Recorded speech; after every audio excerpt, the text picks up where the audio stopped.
ಕನ್ನಡ ಚಳುವಳಿ ಪಕ್ಷದ ವಾಟಾಳ್ ನಾಗರಾಜ್ ಅವರನ್ನ ಅರೆಸ್ಟ್ ಮಾಡಲಾಗಿದೆ. 42ನೇ ಎಸಿಎಜೆಎಂ ಕೋರ್ಟ್ನಿಂದ ವಾಟಾಳ್ ನಾಗರಾಜ್ ಅವರ ಬಂಧನಕ್ಕೆ ವಾರೆಂಟ್ ಜಾರಿಯಾಗಿತ್ತು. ಈ ಹಿನ್ನೆಲೆ ಬಸವೇಶ್ವರ ನಗರ ಪೊಲೀಸರು ಅವರನ್ನ ಬಂಧನ ಮಾಡಿದ್ದಾರೆ. ಯಾವ ಕೇಸ್ನಲ್ಲಿ?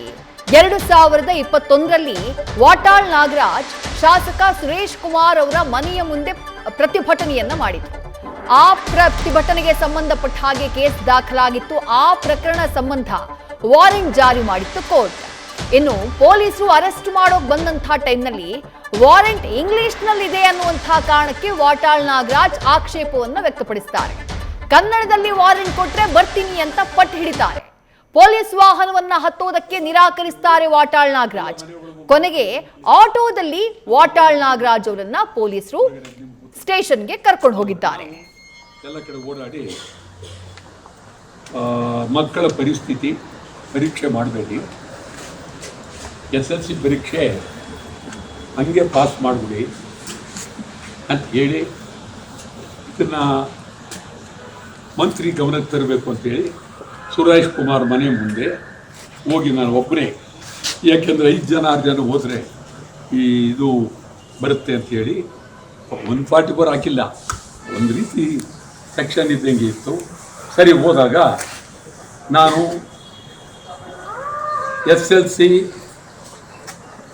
ಪರೀಕ್ಷೆ ಬಂದಿರುವ ಮಕ್ಕಳನ್ನು ಪರೀಕ್ಷೆ ಇಲ್ಲದೆ ಪಾಸ್ ಮಾಡಿಬಿಡಿ, ಈಗ ಹೊರಗಡೆ ಬರೋಕ್ಕಾಗಲ್ಲ, ಮಕ್ಕಳು ಪರೀಕ್ಷೆ ಇಲ್ಲದೆ ಪಾಸ್ ಮಾಡಬೇಕು ಅಂತ ಹೇಳಿ ಇದನ್ನು ನಾನು ಇಷ್ಟೇ ಇದು ಏರು ಧ್ವನಿಯಲ್ಲಿ ಹೇಳಿದೆ. ಇದೇನೂ ಮಾಡಿಲ್ಲ.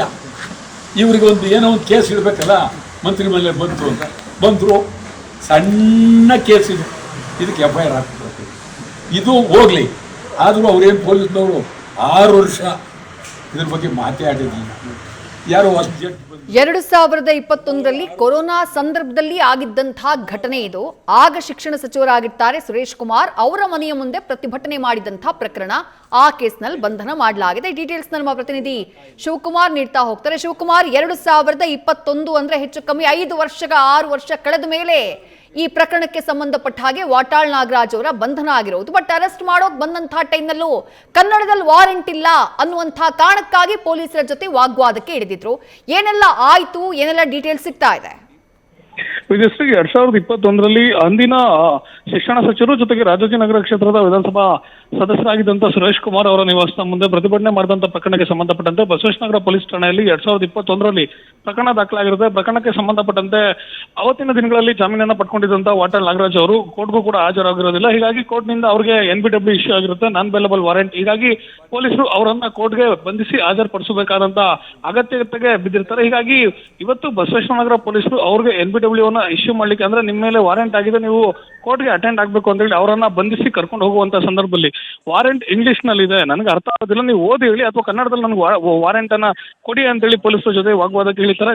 ಕಡೆದಾಗಿ ವಾಟಾಳ್ ನಾಗರಾಜ್ ಅವರ ಮಲವಣಿಗೆಯನ್ನ ಮಾಡಿ, ಆದ್ರೆ ವಾಟಾಳ್ ನಾಗರಾಜ್ ಅವರು ಯಾವುದೇ ಕಾರಣಕ್ಕೂ ಪೊಲೀಸ್ ಜೀಪ್ಗೆ ನಾನು ಹತ್ತೋದಿಲ್ಲ ಅಂತೇಳಿ ಯಾವಾಗ ಪೊಲೀಸರ ಜೊತೆ ಮಾತಿನ ಚಕಮಕಿಗೆ ಹೇಳಿತಾರೆ, ಆಗ ಪೊಲೀಸ್ ಅಧಿಕಾರಿಗಳೇ ಖುದ್ದು ಆಟೋದಲ್ಲಿ ವಾಟಾಳ್ ನಾಗರಾಜ್ ಅವರನ್ನ ಕೋರ್ಟ್ಗೆ ಕರ್ಕೊಂಡ್ಬಂದು ಪ್ರೊಡ್ಯೂಸ್ ಮಾಡಿರುವಂತದ್ದು. ಬೆಂಗಳೂರಿನ 42ನೇ ACMM ನ್ಯಾಯಾಲಯದಿಂದ ವಾಟಾಳ್ ನಾಗರಾಜ್ ಅವ್ರಿಗೆ ವಾರೆಂಟ್ ಇಶ್ಯೂ ಆಗಿರುತ್ತೆ. ವಾರೆಂಟ್ಗೆ ಸಂಬಂಧಪಟ್ಟಂತೆ ಪೊಲೀಸ್ ಅಧಿಕಾರಿಗಳು ಬಂಧಿಸಿ ಕರ್ಕೊಂಡ್ಬಂದು ಕೋರ್ಟ್ಗೆ ಹಾಜರುಪಡಿಸ್ತಾರೆ. ಸದ್ಯ ಕೋರ್ಟ್ನಿಂದ ಜಾಮೀನು ಪಡ್ಕೊಳ್ಳುವಂತ ಕೆಲಸವನ್ನ ವಾಟಾಳ್ ನಾಗರಾಜ್ ಅವರು ಮಾಡಿರುವಂತದ್ದು. ವಿದ್ಯಾಶ್ರೀ, ಶಿವಕುಮಾರ್, ತಮ್ಮೆಲ್ಲ ಡೀಟೇಲ್ಸ್ಗೆ.